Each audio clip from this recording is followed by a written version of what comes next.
bonjour tout le monde. Bienvenue au Salon de l'agriculteur à Saint-Hyacinthe 2014. Je suis présentement en compagnie de M. Daniel Barré, qui est notre expert au niveau du maïs et du soya.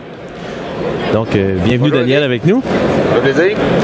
Aujourd'hui, il y avait un sujet qui te tient particulièrement à cœur, dont tu voulais partager avec nous, qui est le Soinova.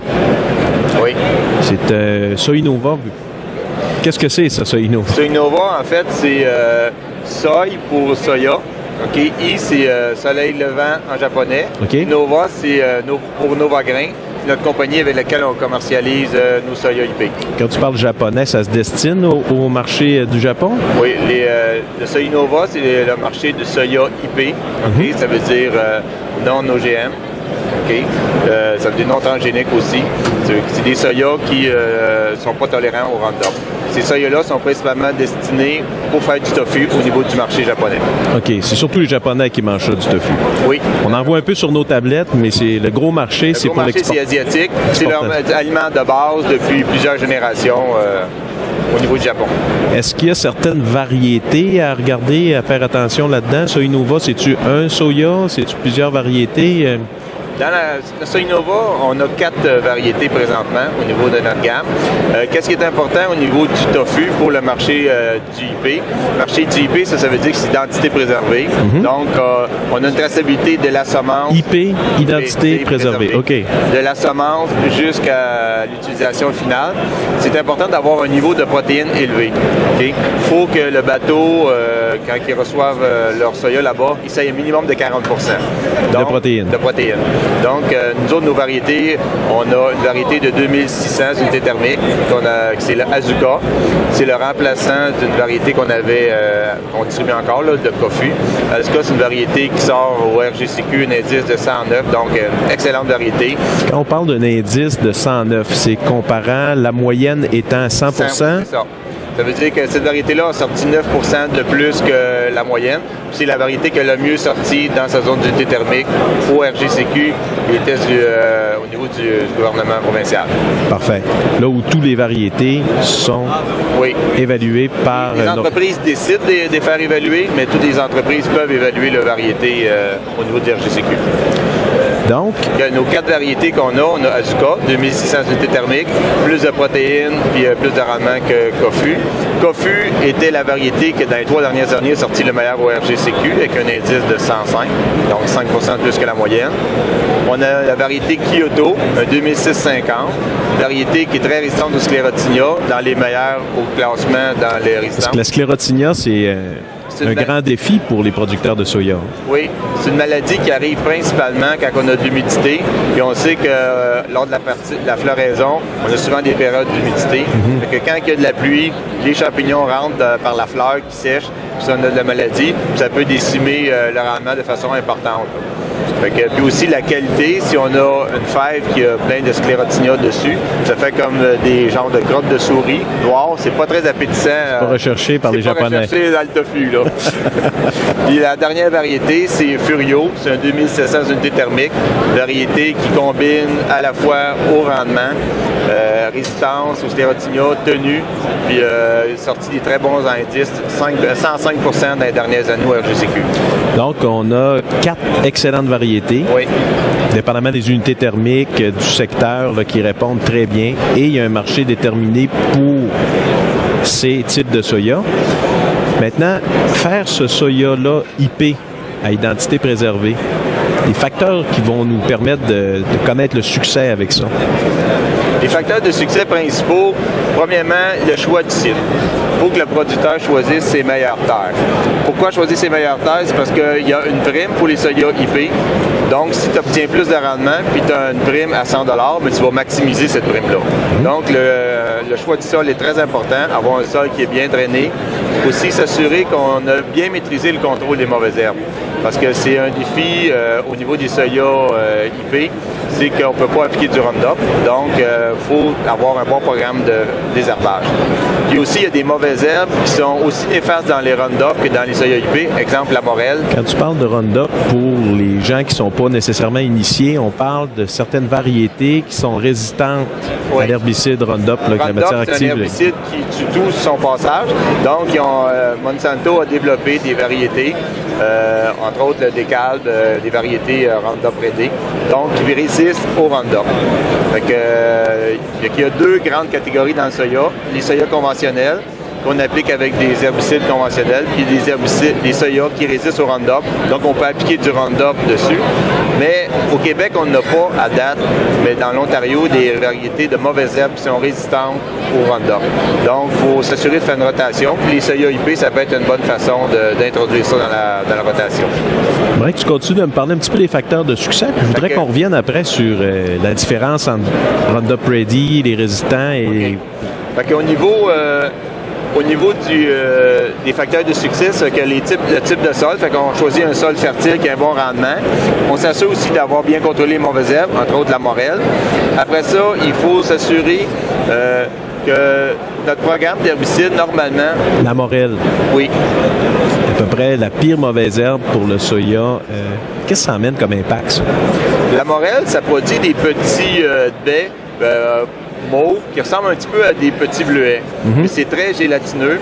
Donc, quand on a ça dans nos champs, que ce soit des soya Roundup ou des soya conventionnels, des IP, les centres de grains ne veulent pas recevoir ça. Parce que quand ils reçoivent ça, ça s'écrase, puis ça bloque les élévateurs. Parce que l'élévateur, la courroie vient trop glissante, fait que ça bloque les élévateurs. Fait qu'il faut vraiment que le producteur, s'il y en a, fasse sécher ça dans son silo par la ventilation. Puis ça, on parle aussi de tâches. Ça tâche. Fait que c'est important de bien contrôler ça. Puis il y a de plus en plus de résistance à cette mauvaise herbe-là. Un grain taché, des impacts, ça, quelconque? Au niveau du soya Roundup, ça a moins d'impact. Au niveau du soya IP, veut pas, c'est du visuel. Fait que si le grain est taché mauve, ben c'est moins appétissant pour faire les tofu, fait que c'est pas permis. Fait que on peut avoir une légère tache, mais il faut vraiment pas qu'il y en ait beaucoup. Donc, c'est vraiment une mauvaise herbe qu'il faut vraiment suivre de près. OK. Fait que si on contrôle les mauvaises herbes, après ça, il faut faire un suivi durant toute la saison, parce que c'est important de bien aller chercher cette prime-là. Donc, on s'assure du contrôle des mauvaises herbes, du contrôle des insectes, fongicides. Ça ne veut pas dire qu'on a besoin, mais si on a besoin, pouvoir faire les interventions pour aller chercher le maximum de rendement. Là, l'autre point critique aussi, c'est le battage. Okay? C'est important de ne pas tacher. Donc, quand on bat ça, de ne pas avoir de rosée. Il ne faut pas qu'il y ait de la terre avec de la rosée qui fait comme de la boue.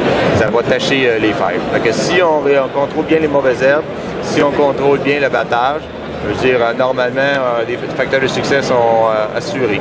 Parce que cette année, on a eu des belles conditions. Mais presque tous les producteurs ont réussi à classer le soya selon les critères qu'on leur demandait, là, du numéro 1. Qui en fait, c'est du numéro 1 avec un petit peu plus de permission au niveau du tachage, au niveau de la régie des marchés agricoles. Parce qu'historiquement, on a déjà, avant l'avènement des OGM, c'était un peu tout des soya, mettons, conventionnels là, qu'on parle. En train de perdre tes oreilles. Oui. Par rapport avec un transgénique, un OGM ou un soya IP, qu'est-ce qui pourrait influencer un producteur à aller du côté non-OGM ou soya IP versus un soya OGM? Principalement, c'est souvent la question de rentabilité. Ça, c'est l'avantage pour le producteur. Oui, l'avantage au niveau de la rentabilité, vu qu'il y a des primes qui sont offertes, les producteurs qui sortent des hauts rendements, ben, ils vont aller chercher plus d'argent à l'arbre. Fait que c'est principalement ça. C'est pour ça que souvent, les producteurs qui font du IP, ben, ils restent dans le IP parce qu'ils ont des rendements, des bons rendements, ils ont bien contrôlé les mauvaises herbes. Donc, pour eux autres, c'est pas plus compliqué que faire du soya Roundup. Puis en plus, ils vont chercher plus de rentabilité.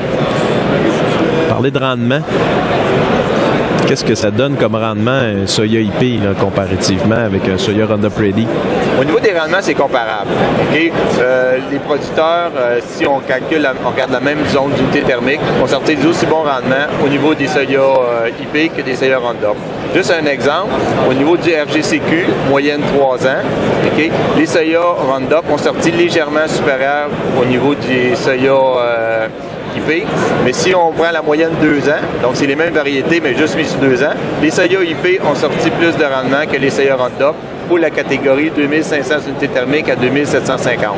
Puis dans le champ, cette année, on a plein de producteurs qui sont sortis des rendements d'une tonne .7, une tonne .8 à l'arbre, comme les rendements que certains producteurs ont sortis avec des Roundup. Fait que c'est comparable, la génétique est aussi avancée au niveau potentiel de rendement dans les deux cas. Et l'avantage avec un soya IP, c'est qu'il y a une prime. Oui. De rattacher à ça. C'est pas le même revenu par tonne. Donc, au niveau des soya, juste faire un survol, il y a 3 composantes au niveau des soya IP, puis il y en a 2 au niveau des soya Roundup. Premièrement, on a la base, qui est l'écart entre l'offre et la demande, et qui tient compte aussi de notre dollar US, le taux de change avec le dollar US. Puis ça, c'est la base. Après ça, il y a le marché boursier, qui est la bourse de Chicago. Puis au niveau des soya IP, en plus, il y a une prime pour la variété. Fait que cette année, il y a plusieurs variétés qui ont au-dessus de 100 $ de prime. Fait que si on additionne les 3 ensemble, c'est souvent 100 $. Si le producteur sort une tonne .7 à l'arbre, ça lui fait 170 $ de plus de l'arbre. C'est sûr qu'il y a un peu plus de coûts d'herbicide, mais il n'y a jamais autant que le coût qu'il y a. Est-ce que cette prime-là est facile à aller chercher ou tu mets le soya au champ, puis la prime vient toute seule, ou il y a certaines précautions qu'on doit prendre? C'est sûr que c'est un petit peu plus difficile de rencontrer les primes de soya IP que du soya Roundup. Mais les bons producteurs qui réussissent à contrôler le mauvais zèbre, qui n'ont pas de contamination avec du soya Roundup, parce que c'est souvent un point qui fait déclasser le soya IP, c'est que le producteur il a déjà battu dans un autre champ du soya Roundup, il reste du soya Roundup, il contamine son soya IP. On teste pour être sûr qu'il n'y ait pas de Roundup, parce que c'est très important rendu au Japon. Qu'il n'y ait pas d'OGM. Si le bateau, il teste des OGM, il y a du Roundup ou la tolérance au Roundup, le bateau, il est retourné. Fait qu'on veut vraiment pas ça. Puis aussi, des fois, les producteurs, ils ont mal nettoyé le camion, il reste du maïs dans leur voiture. Là, ils contaminent le voyage. On peut tolérer quelques grains de maïs, parce que des fois, il y a du maïs volontaire qui va pousser dans le champ, mais souvent, il ne se rendra pas à maturité, puis il ne devra pas en avoir beaucoup. Mais si on a moindrement trop de maïs, il y a des tolérances, mais si on ne rencontre pas ces tolérances-là, le soya va être déclassé. Fait que si on contrôle la mauvaise herbe, on ne contamine pas notre voyage avec des OGM, que ce soit au niveau du soya, principalement. Puis on fait attention au battage. C'est facile d'atteindre les critères, parce que cette année, presque tout le monde a réussi. Quand tu parles de voyage, où est-ce qu'on peut livrer ça? OK. Il y a 2 endroits au niveau de Sinaïri qu'on peut livrer. OK, on a un sur la rive sud, à Saint-Isidore de la Prairie, OK, sur la rive sud. Puis on a aussi sur la rive nord, à Saint-Ambroise de Kildare. Donc, ça permet aux producteurs de livrer dans les périodes de récolte sans avoir de traversée de pont, parce qu'on sait que c'est une période très intensive, puis les producteurs pris dans le trafic n'aiment pas bien ça. Donc, on a eu un très grand succès cette année, parce qu'on a un nouveau site sur la Rive-Nord, c'est juste de cette année. On a eu un très grand succès. Les producteurs ont beaucoup apprécié. Donc, le producteur n'a pas nécessairement entreposé à la ferme. Il y a 2 choix, le producteur. Oui. Il décide de livraison récolte. Donc, quand il est en train de battre, il nous appelle. Puis après ça, on cédule avec Nova un transport pour aller chercher sa récolte à la ferme chez eux. Ou sinon, il l'entrepose à la ferme. S'il l'entrepose, là, c'est nous autres, Sinaïri, qui décident quand il va rentrer, parce que c'est selon les conteneurs qu'on a en exportation qu'on va faire rentrer le produit. Mais que ce soit d'une façon ou d'une autre, le producteur a toute la latitude pour fermer son prix quand ça lui donne. Fait que, il peut fermer son prix à partir du moment qu'il a acheté sa semence. Il a signé une entente de production. Donc, à partir de ce moment-là, il peut fermer son marché boursier, il peut fermer sa base. Puis, il y a jusqu'à, si mettons, pour quelqu'un qui s'aimerait ce printemps en 2014, il y a jusqu'en septembre 2015 pour fermer son marché boursier.